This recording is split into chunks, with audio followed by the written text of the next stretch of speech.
Hay lugares donde la muerte no es lo más inquietante, sino lo que se borra después. En un pequeño pueblo del interior, escondido entre colinas y caminos secundarios que casi nadie toma ya, hay un cementerio viejo al que la gente entra cada vez menos. No por miedo a fantasmas ni por supersticiones baratas, sino por algo mucho más simple y cruel. Los nombres de las lápidas empiezan a desaparecer mientras las personas a las que pertenecen siguen vivas.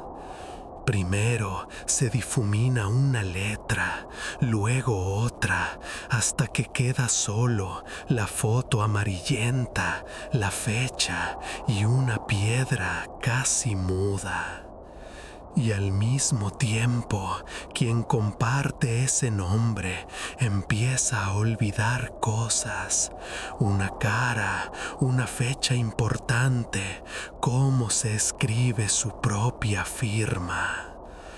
Esta es la historia de Elena, 34 años, archivista de mirada cansada, pelo castaño recogido en moño deshecho, gafas de pasta negra y cazadora vaquera, que llega al pueblo para documentar el fenómeno, para, entre tinieblas, y descubrir qué está pasando con esos nombres borrados.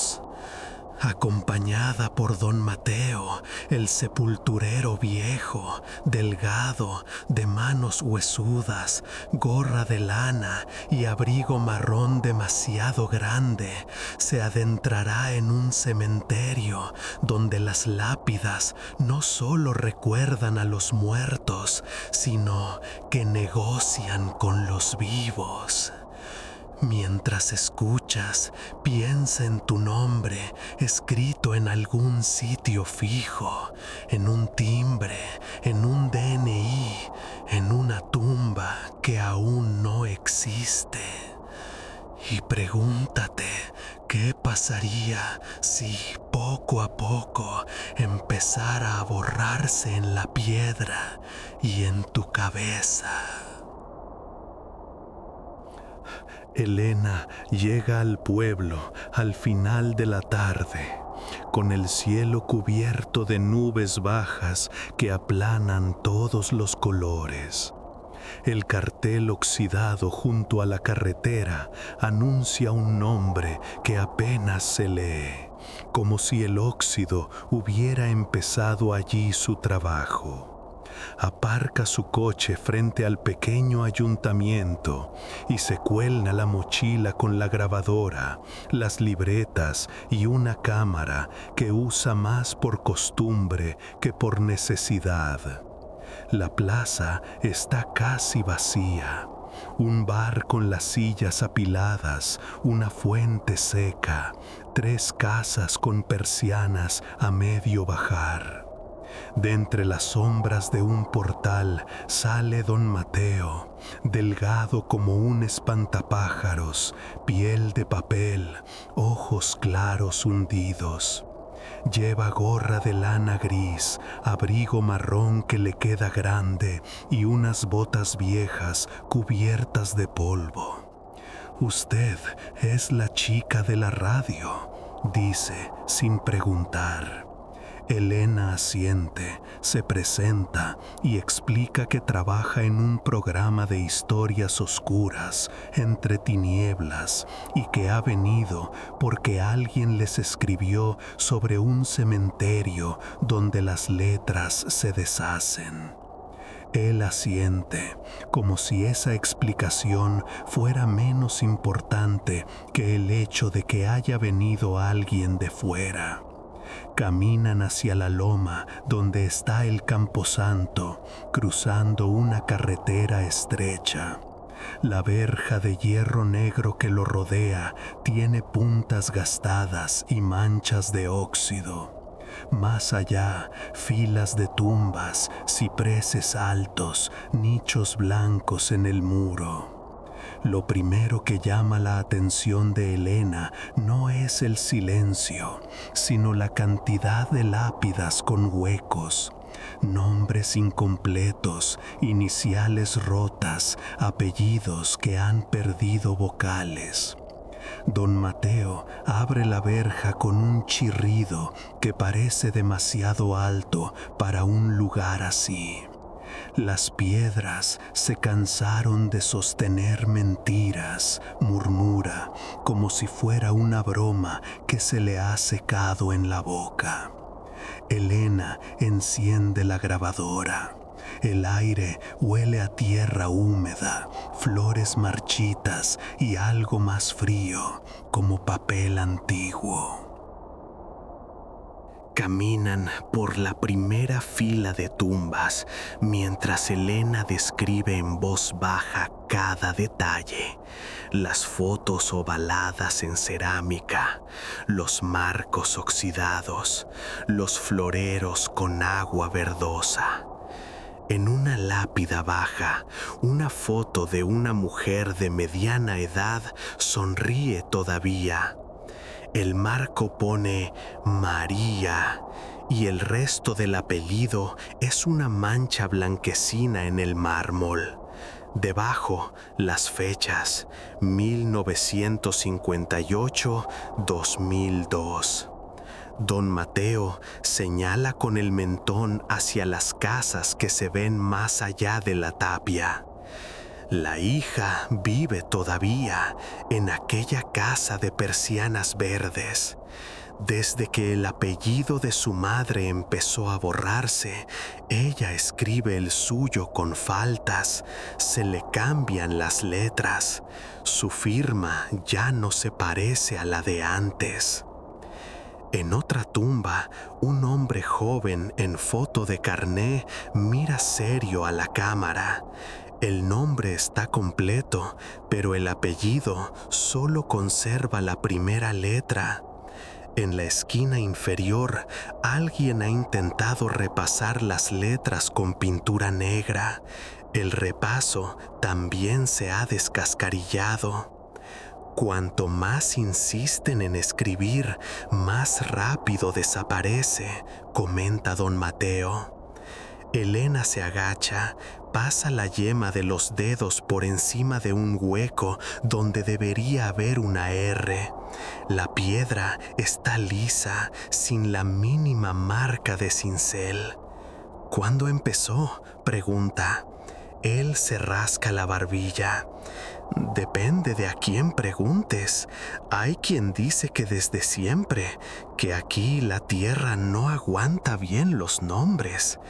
Pero yo empecé a notarlo cuando empecé a enterrar gente que aún no se había muerto del todo. Elena lo mira, confundida. Él no aclara. Caminan hasta una fila más alta, donde los nichos se apilan en 3 alturas. En varios, donde debería estar el nombre grabado sobre la placa, solo hay la palabra familia y un espacio en blanco, como si la piedra esperara algo que no termina de llegar. Elena insiste en ver los libros de registro. Don Mateo, mitad sepulturero, mitad guardián de archivos improvisado, la lleva a una pequeña sala junto al portón, donde antes se velaba a los muertos y ahora se almacenan papeles. El techo bajo, una bombilla colgando, paredes con humedad. En una mesa de madera astillada descansa un volumen grueso, cubierto con una tela para que el polvo no se vea tanto. Cuando Mateo lo abre, el olor a papel viejo y tinta gastada sale como un suspiro. Cada página tiene columnas, nombre, apellidos, fecha de nacimiento, fecha de defunción, parcela. Las letras, en cambio, no tienen nada de borrosas. Nombres completos, apellidos largos, caligrafía firme. Elena pasa el dedo por una línea. Adela Romero García. En el cementerio ha visto ya la tumba de Adela. En la piedra solo quedaba Adela Ro. Más abajo otro, Blas Fernández Ruiz. En el mármol convertido en Blas Fe. El libro parece empeñado en recordar lo que la piedra renuncia a sostener. Elena hace fotos, toma notas. Cada vez que apunta un nombre completo, siente una especie de peso en el pecho, como si estuviera firmando un contrato que no entiende. ¿Alguien ha intentado copiar el libro o digitalizarlo?, pregunta. Mateo niega con la cabeza. Una vez vino uno de la capital con un portátil. Se le colgó 3 veces. Dijo que era la conexión, pero aquí ni Wi-Fi hay.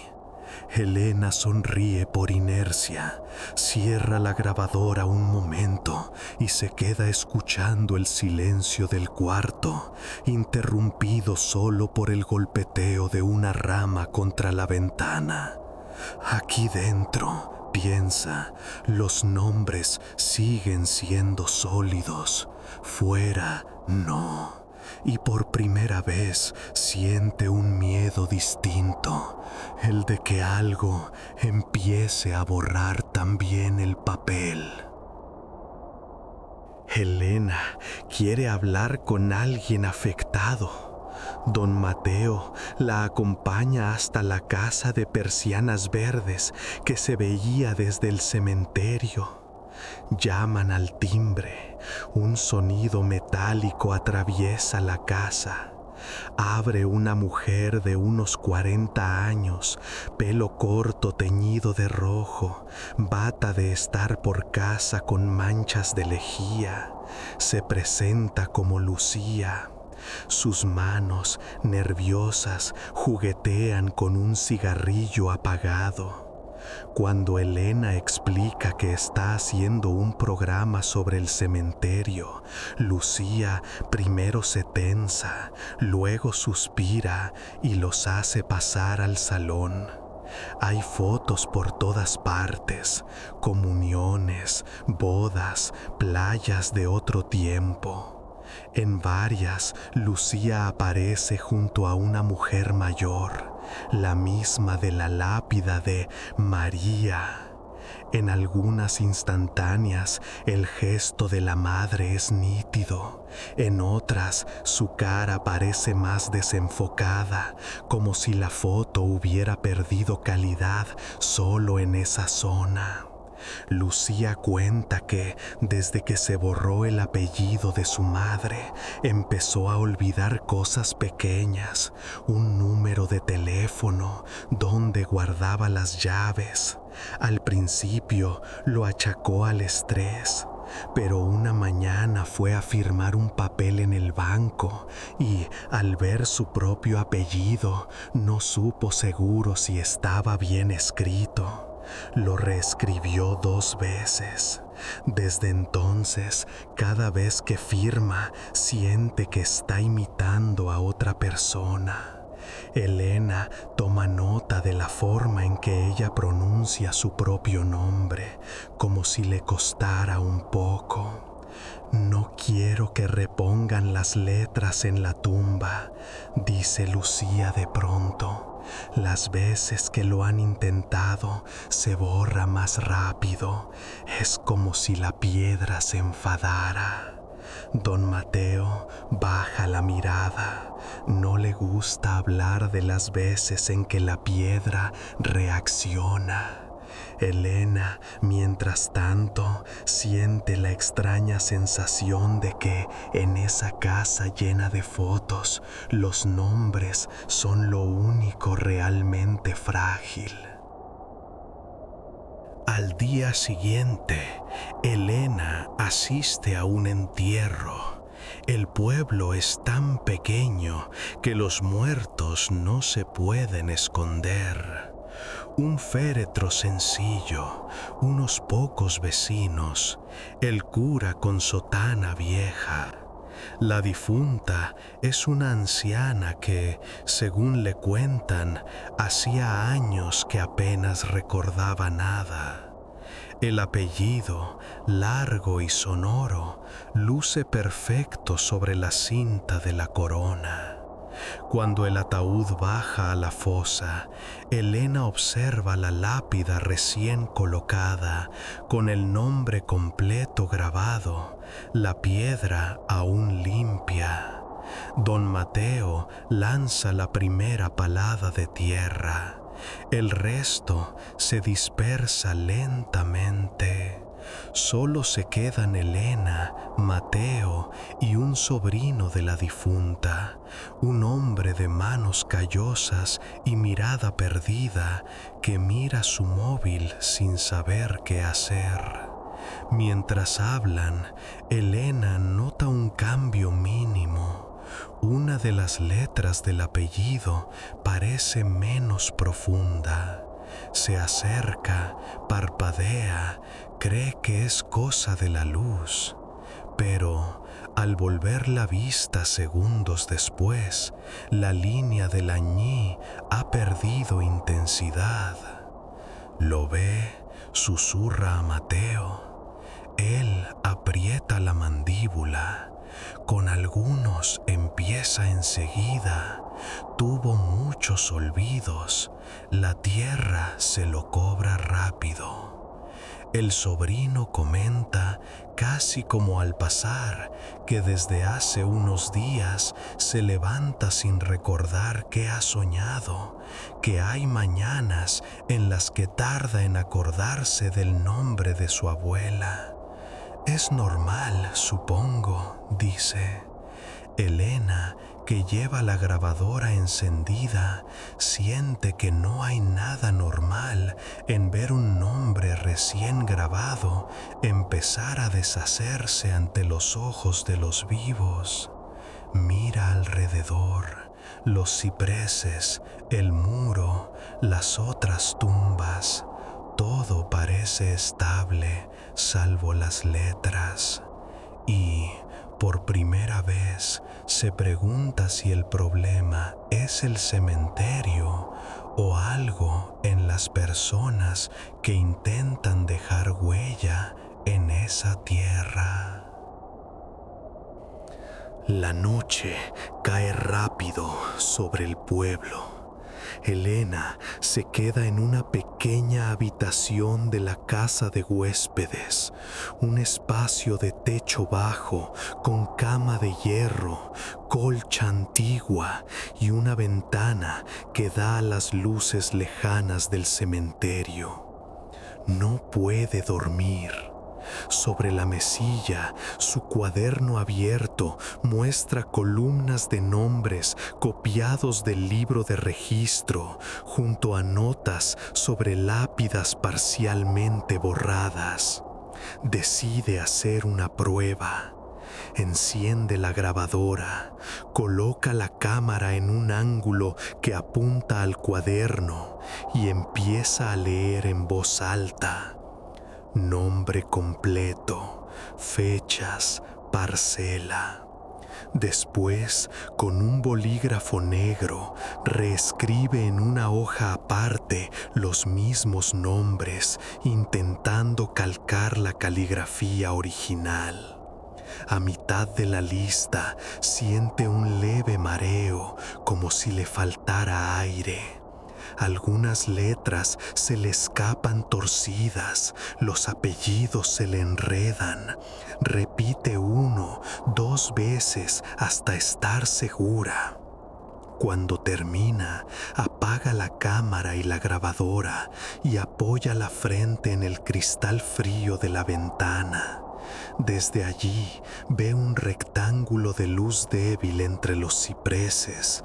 Alguien, quizá don Mateo, aún anda recogiendo. Al día siguiente, al revisar el vídeo, nota algo extraño.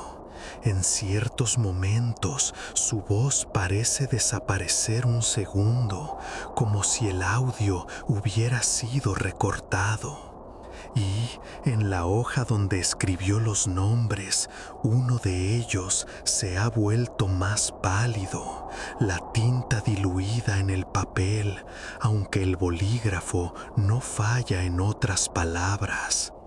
Ese nombre corresponde a un hombre que Elena aún no ha conocido, pero cuya tumba sí vio, una de las casi borradas del todo. Quizá estoy metiendo las manos donde no debo, piensa, pero el miedo no la detiene, lo transforma en necesidad de entender. Días después, Elena recorre sola una zona del cementerio que aún no había explorado. Es la parte más antigua, donde las tumbas se hunden ligeramente y la hierba crece sin tanto control. Entre cruces de hierro oxidado y piedras inclinadas, encuentra una lápida sin foto, solo con un marco liso y un espacio pulido en el centro, como si hubiera contenido un nombre que ya no está. Se agacha para mirar mejor y siente que algo no encaja. La superficie no está completamente lisa. Hay sombras de letras que el ojo casi no distingue. Saca su móvil, activa la linterna y enfoca en ángulo. Entonces lo ve. Su propio nombre de pila, Elena, grabado tan tenue que parece una ilusión. Y debajo un apellido que no acaba de ser el suyo, una mezcla entre el de su madre y el de su abuela. Retrocede bruscamente, el corazón golpeándole en las costillas. Mira alrededor como si alguien se fuera a reír y decir que es una broma cruel, pero el cementerio sigue inmóvil. Llama a gritos a don Mateo, que tarda unos minutos en aparecer con su andar cansado. Cuando le enseña la piedra, él la mira largo rato en silencio. Esto no estaba así, dice al fin. Aquí no hay enterrado nadie todavía. Es una reserva, un hueco. Elena pregunta quién decide esas reservas. Mateo se encoge de hombros. El pueblo y lo que hay debajo. Ella, con la garganta seca, pasa el dedo por la sombra de su nombre. Por un instante siente una descarga fría, como si hubiera metido la mano en agua helada. Aparta la mano de golpe. Empieza a entender que el cementerio no solo borra, también escribe. Y ha empezado a probar con ella. La aparición de su nombre cambia el tono de la investigación. Elena convence a don Mateo de hablar con el alcalde y algunos vecinos en una reunión improvisada en el salón del bar, con las sillas de plástico dispuestas en círculo bajo una lámpara desnuda. Los asistentes, la mayoría mayores, arrastran historias a medio decir. Un hombre recuerda que, de niño, los nombres de algunas tumbas ya estaban incompletos, pero nadie lo comentaba en voz alta. Una mujer asegura que el problema empezó cuando dejaron de velar a los muertos en casa y los llevaron directos al tanatorio de la ciudad. Otros culpan a la humedad, a la piedra barata, a una antigua cantera maldita. Cuando Elena menciona la lápida con su nombre en la zona antigua, el murmullo sube de tono. Eso significa que el cementerio la ha aceptado, suelta una anciana, cruzando los dedos bajo el chal. El alcalde, hombre de traje gastado y corbata torcida, intenta llevarlo al terreno práctico. Propone repasar todas las letras con pintura especial, colocar placas metálicas con nombres impresos, como en otros sitios modernos. Don Mateo lo mira con una mezcla de lástima e irritación. No entiende que no quiere que escribamos encima, murmura.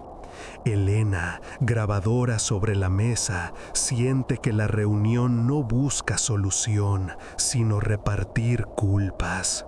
Al final, acuerdan algo inútil, ir en grupo a reordenar el cementerio, como si una limpieza general pudiera resolver décadas de borrados. Cuando la gente se levanta, se oye el arrastrar de sillas como un rumor de piedras moviéndose. Afuera, la noche se ha cerrado por completo y desde la loma del Camposanto llega un aire más frío que del resto del valle.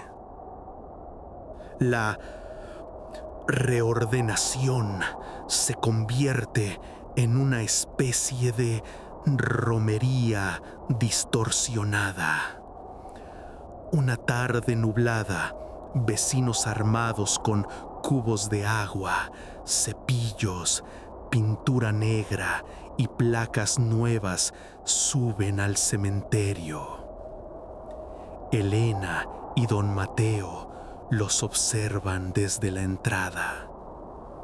Algunos se dirigen directamente a las tumbas de sus familiares, dispuestos a restaurar nombres. Otros se quedan en medio de los caminos, sin saber por dónde empezar.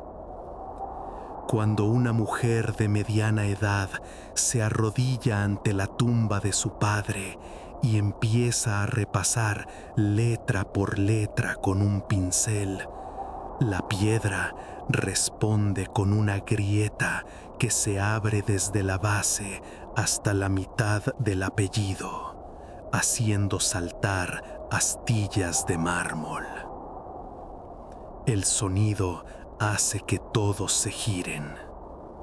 En otra fila, un hombre intenta fijar una placa metálica nueva sobre un nicho casi borrado. Al clavar el primer tornillo, la placa se abolla como si hubiera recibido un golpe por dentro. Al mismo tiempo, su hermana, que está a unos metros, se lleva la mano a la sien. Dice que ha sentido un vacío, como si le hubieran arrancado un recuerdo. Elena graba todo. Nota que a medida que fuerzan al cementerio, algunos parecen desdibujarse ellos mismos. Olvidan qué iban a hacer, repiten frases, miran hacia las tumbas equivocadas. Los nombres de los vivos empiezan a enredarse. Un niño pregunta a su madre cómo se apellida. Ella tarda más de lo razonable en contestar.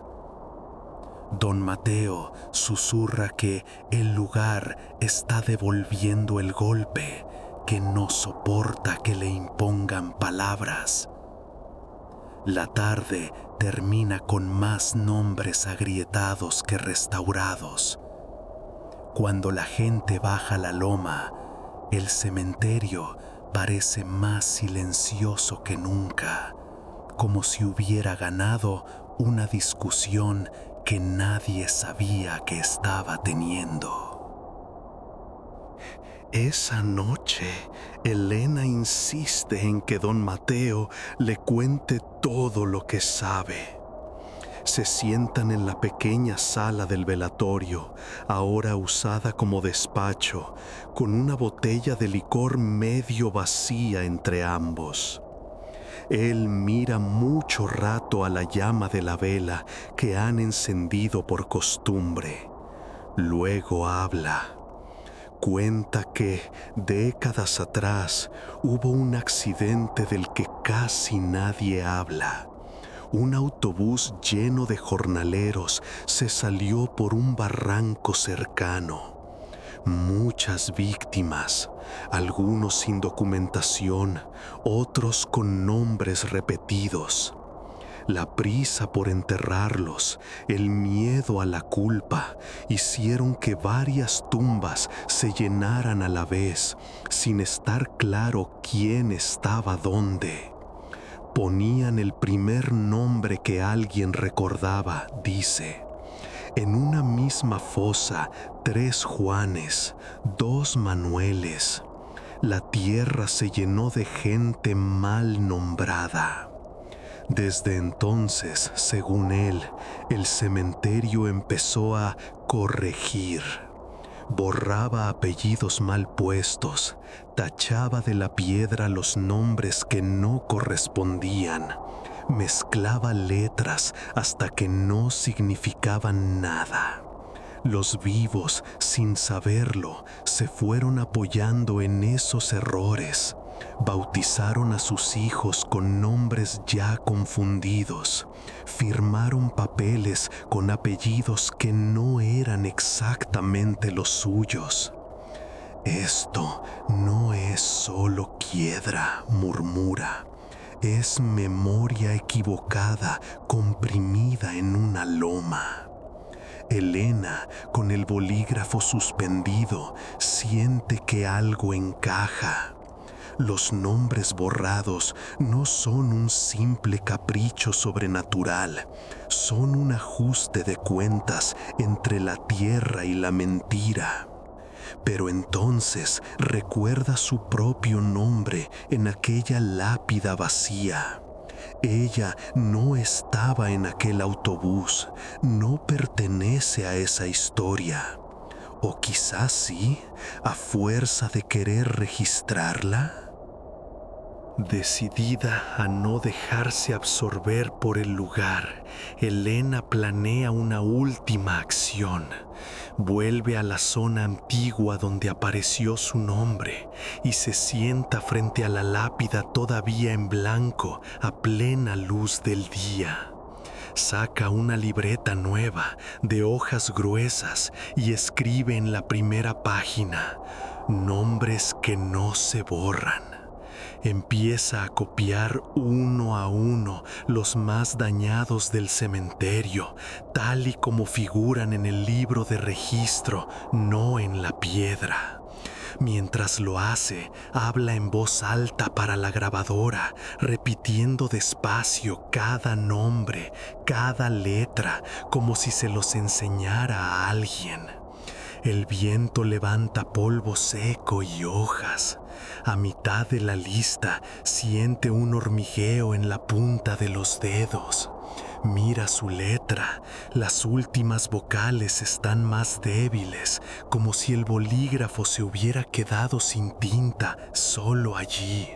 Lo agita, comprueba en otra palabra que escribe con normalidad. No es el bolígrafo. Mira de reojo la lápida. Las sombras de letras que antes formaban su nombre se han vuelto más densas. Una parte de ella entiende el trato implícito. El cementerio ofrece un hueco a cambio de todos esos nombres que pretende mantener.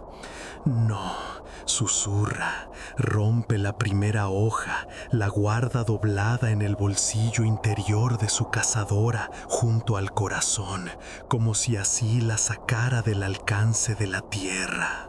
Cierra la libreta con el resto en blanco. Siente un dolor de cabeza agudo, como de resaca, y la necesidad de salir de allí. En la salida se cruza con Lucía, que viene con un ramo modesto. La mujer la mira raro, tarda un segundo en recordar cómo se llama. El Ena, ¿no? Dice. Esa pequeña fractura en la pronunciación basta para que Elena decida, se irá al día siguiente. Ha recogido suficiente horror. Si se queda, empezará a deshacerse. Elena abandona el pueblo temprano, con la luz pálida de la mañana tiñendo de gris las fachadas. Don Mateo la acompaña hasta el coche. No se dan la mano. Se miran como se mira a alguien a quien no sabes si volverás a ver o si ya has visto muchas veces. No dejes solos a esos nombres, le dice él al final. Usted habla en la radio. Haga que alguien los repita. En la carretera, mientras las curvas devoran el paisaje, Elena siente el peso de la hoja doblada en su bolsillo. La lista escrita a mano que no ha dejado en ningún archivo, solo sobre su cuerpo. Semanas después, en el estudio donde graba Entre Tinieblas, repasa los audios. En algunos, los nombres que Lucía dice salen borrosos, como si la señal se hubiera comprimido. En otros, las fechas se oyen nítidas, pero al revisarlas en sus notas hay inversiones.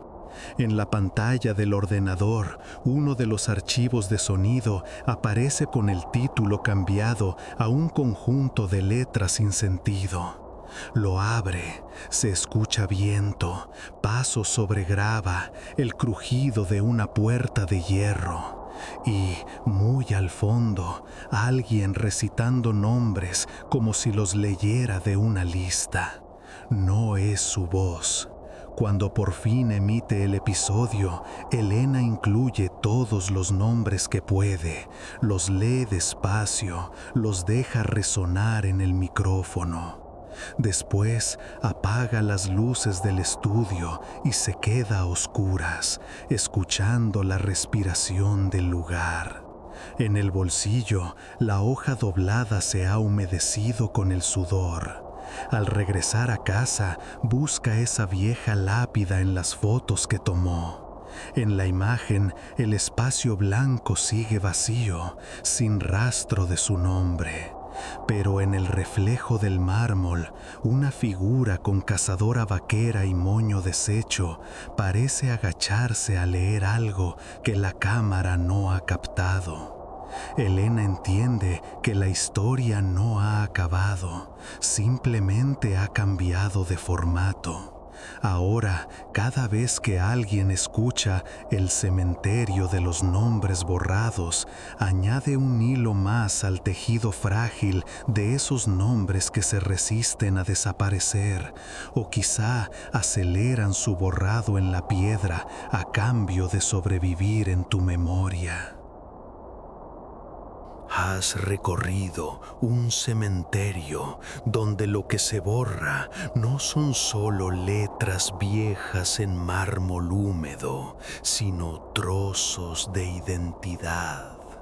Has visto cómo los apellidos se deshacen mientras los vivos olvidan lentamente cómo se llaman, cómo firman, quiénes eran sus muertos. La tierra, cargada de errores, de cuerpos mal nombrados, de prisas y de silencios, ha decidido corregir a su manera, arrancando de la piedra lo que no le cuadra. Pero al hacerlo, se lleva también cosas que no estaban en el trato. Elena Elena se marchó con una lista doblada en el bolsillo y la sensación de que había sido aceptada por un cementerio que aún no le correspondía. Tú, mientras escuchas esto, quizá pienses en tu nombre escrito en algún lugar, en una tumba futura, en un contrato, en un buzón. Y puede que notes una incomodidad nueva, la pregunta de si ese nombre es realmente tuyo o solo una versión heredada, mal copiada de otro anterior. Si quieres seguir entrando en lugares así, donde el miedo no lleva sábana ni cadenas, pero sí tinta desgastada y huecos en la piedra, suscríbete a Entre Tinieblas, deja tu like y comparte esta historia con quien siempre se ha sentido raro al visitar cementerios. Cuéntanos en los comentarios si alguna vez has visto una lápida con el nombre incompleto o si has tenido la sensación de olvidar cómo se escribe tu propio apellido. Quizá solo sea el tiempo. O quizá haya más cementerios de nombres borrados de lo que pensamos, esperando que alguien cometa un error para empezar a corregir.